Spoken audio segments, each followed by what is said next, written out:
नमस्कार दोस्तों, स्वागत है आप सभी का मेरे YouTube चैनल स्टेनो गुरु शिवा में। दोस्तों, वीडियो बीपीडीओ भर्ती घोटाले में एसटीएफ एक के बाद एक नए खुलासे कर रही है और उसकी जांच प्रगति पर है। धीरे धीरे सारे राज खुल जाएंगे। तो आज की खबर है 70 लाख रुपए में पेपर बेचने वाला गिरफ्तार। दोस्तों, पंतनगर विश्वविद्यालय के पूर्व अफसर दिनेश चंद्र जोशी को पेपर उपलब्ध कराने वाले लखनऊ की निजी कंपनी के कर्मचारी को एसटीएफ ने कल गिरफ्तार कर लिया था, जिन्होंने पेपर की डील 70 लाख रुपए में की थी। एसटीएफ अजय सिंह ने बताया कि पेपर लीक मामले में अब तक 28 लोग पकड़े जा चुके हैं और ये जो अभियुक्त है RMS techno solution private limited का कर्मचारी था, जिसका नाम है विपिन बिहारी। ये भी निवासी सीतापुर उत्तर प्रदेश का है और आरोपी 2013 से कंपनी में कार्यरत है। और इसके पूर्व में गिरफ्तार कर्मचारी जो था अभिषेक वर्मा, उससे संबंध थे, उससे इसने पेपर लिया था और आरोपी दिनेश चंद्र जोशी को बरेली में उपलब्ध कराया था, जिसके लिए इन्होंने 70 लाख में डील की थी। और दिनेश जोशी ने कई छात्रों को हल्द्वानी और उसके आसपास के एरिया में पेपर लीक किया था और जिसकी वजह से बहुत से लोग मेरिट में चयनित हुए थे।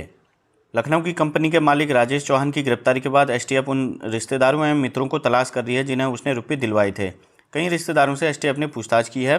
कंपनी मालिक को रिमांड पर लेकर दूसरी भर्ती के बारे में जल्दी पूछताछ होगी। तो दोस्तों, देख सकते हैं आप किस कदर घोटाला हुआ था। और उसके बाद है 3 और भर्तियों की भी जांच हो सकती है, जिसमें जेई भर्ती है और वन दरोगा भर्ती। इसके बारे में भी लगातार खबरें आ रही हैं। तो देख सकते हैं आप, वर्तमान में चल रही जांच के दौरान 3 और भर्तियां भी संदेह के घेरे में आ गई हैं, जिनकी भी जांच हो सकती है। इसमें उत्तराखंड जल विद्युत निगम लिमिटेड यूजीवीएनएल में जूनियर इंजीनियर जेई भर्ती मामले में एसटीएफ साक्ष्यों पर जानकारी जुटा रही, जबकि वन दरोगा के ऑनलाइन पेपर में गड़बड़ी के साक्ष्य मिले हैं। और एसटीएफ एसएसपी अजय सिंह जी का कहना है, जांच के दौरान बहुत से तथ्य सामने आ रहे हैं। जो भी गड़बड़ियां सामने आ रही है उसी पर जांच की जा रही है। कई लोगों को गिरफ्तार किया जा चुका है। कई जगहों से इन तथ्यों के आधार पर जानकारियां मांगी गई हैं। आयोग की प्रेस में पहला पेपर छपा, वहीं लीक हो गया। दोस्तों, उत्तराखंड अधीनस्थ सेवा चयन आयोग UKSSC ने खुद की प्रेस में पहला पेपर छपवाया, वहीं लीक हो गया। आयोग ने कोरोना काल में ही छोटी परीक्षाओं के लिए यह प्रिंटिंग प्रेस लगवाई थी। दरअसल कोरोना काल में आवाजाही की दिक्कतों को देखते हुए आयोग के तत्कालीन अधिकारियों ने रायपुर में अपनी प्रिंटिंग प्रेस स्थापित की। आयोग के पूर्व सचिव संतोष बटोनी के मुताबिक यह प्रेस छोटी परीक्षाओं के लिए लगाई गई थी, क्योंकि इसकी क्षमता कम प्रश्न पत्र छापने की थी। बताया जा रहा है कि इस प्रेस में साल भर में केवल सचिवालय संवर्ग रक्षक भर्ती का पेपर छपा था, जिसमें करीब 10,000 उम्मीदवार शामिल होने थे। पहला ही पेपर इस प्रेस से लीक हो गया। अब वर्तमान में आयोग परिसर में बाहरी लोगों का प्रवेश बंद। पेपर लीक के विवादों के बीच आयोग के नए अधिकारियों ने सभी बाहरी लोगों के परिसर में प्रवेश पर सख्त प्रतिबंध लगा दिया है।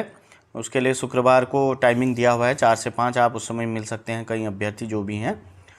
आयोग के सचिव SS रावत ने बताया कि चूंकि कई मामलों में एसटीएफ की जांच चल रही है, जांच के बीच बाहरी लोगों की आवाजाही को पूर्ण प्रतिबंधित किया गया है।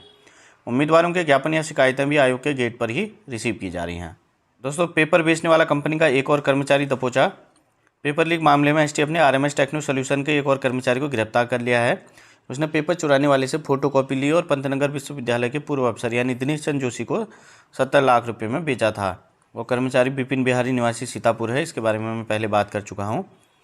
और अगली खबर है 30% महिला आरक्षण पर रोक के विरोध में प्रदर्शन। उत्तराखंड में महिलाओं को सरकारी नौकरी में 30% क्षैतिज आरक्षण के रोक के विरोध में प्रदेश महिला कांग्रेस ने मुख्यमंत्री आवास के बाहर विरोध प्रदर्शन किया। इस दौरान महिला कार्यकर्ताओं ने सरकार के विरोध में नारे लगाकर आक्रोश प्रकट किया।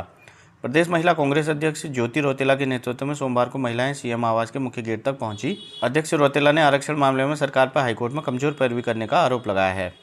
तो दोस्तों, ये थे आरक्षण की बात। अगली खबर है, परीक्षा में नहीं आए 15 लाख के पेपर से सवाल। दोस्तों, कहा गया है द माया मिली न राम। इसी प्रकार कई अभ्यर्थियों ने 12 से 15 लाख में पेपर सॉल्व कराने के लिए पैसे दिए हुए थे, लेकिन कई लोगों को जो पेपर सॉल्व कराया गया उससे दूसरी शिफ्ट का उन्हें पेपर मिला। इस वजह से वो परीक्षा में पास भी नहीं हो पाए और उनके जो 15 लाख रुपए थे वो भी डूब गए। एसटीएफ ने करीबन 15 छात्रों से पूछताछ की है, जिससे उन्हें पता चला कि पेपर कई परीक्षा केंद्र पर आया ही नहीं, वहाँ पेपर का दूसरा सेट दिया गया था। अगली खबर है, पेयजल निगम में वर्ष 2005 की AEJE की भर्ती परीक्षा भी विवादों में है। यह हाकम सिंह की कारस्तानी रही थी। इस परीक्षा में भी अपने साथियों को बहुतों को जेई में भर्ती किया था। 25-25 लाख रुपए लिए गए थे। निगम ने वर्ष 2005 में AK 70वें जेई के 241 पदों पर पंजाब यूनिवर्सिटी से परीक्षा कराई थी। यूनिवर्सिटी ने परीक्षा के बाद रिजल्ट जारी कर मेरिट लिस्ट मैनेजमेंट को सौंप दी। सूत्रों के अनुसार इंटरव्यू में कागजों की पड़ताल में बड़े पैमाने पर धांधली हुई। इसी कारण यूपी, बिहार समेत दूसरे राज्यों के अनुसूचित जाति व महिलाओं को राज्य के आरक्षण कोटे का लाभ देकर नियुक्त कर लिया गया। सचिव पेयजल नितेश झा का कहना है कि आरक्षण की गड़बड़ी वाले मसले पर जल्द निर्णय लिया जाएगा। हाकम गैंग की चर्चा है। जल निगम, जल संस्थान, यूपीसीएल, पिटकुल, यूजेवीएनएल समेत हर इंजीनियरिंग विभाग में हाकम गैंग की चर्चा है। हाकम गैंग के जरिए बड़ी संख्या में लोग पेपर लीक से चयनित होकर इंजीनियर बने। अब विभाग में उस दौरान के भर्ती हुए सभी लोगों को शक की नज़र से देखा जा रहा है। देख सकते हैं आप राजनीतिक पहुंच के चलते हाकम सिंह का कितना बड़ा नेटवर्क था और सभी परीक्षाओं में हाकम सिंह का कुछ न कुछ हाथ रहा है। तो दोस्तों, जैसे जैसे जांच आगे बढ़ते जा रही है एसटीएफ की, वैसे वैसे नए खुलासे होते जा रहे हैं। जो भी प्रतियोगी परीक्षा की तैयारी कर रहे हैं छात्र, वो अपना मनोबल बनाए रखें। धीरे धीरे परिस्थितियां सब ठीक हो जाएंगी और अपनी तैयारी जारी रखें। पेपर पर क्या फैसला होना है ये तो आप जान ही चुके होंगे, क्योंकि बहुत ही बड़े व्यापक स्तर पर घोटाला हुआ है।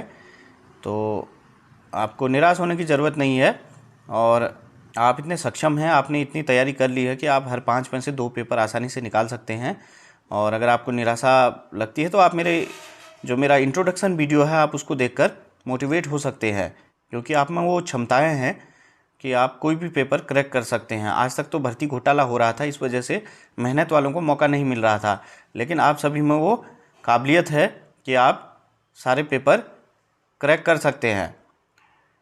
तो दोस्तों, आज के वीडियो में इतना ही। Thank you.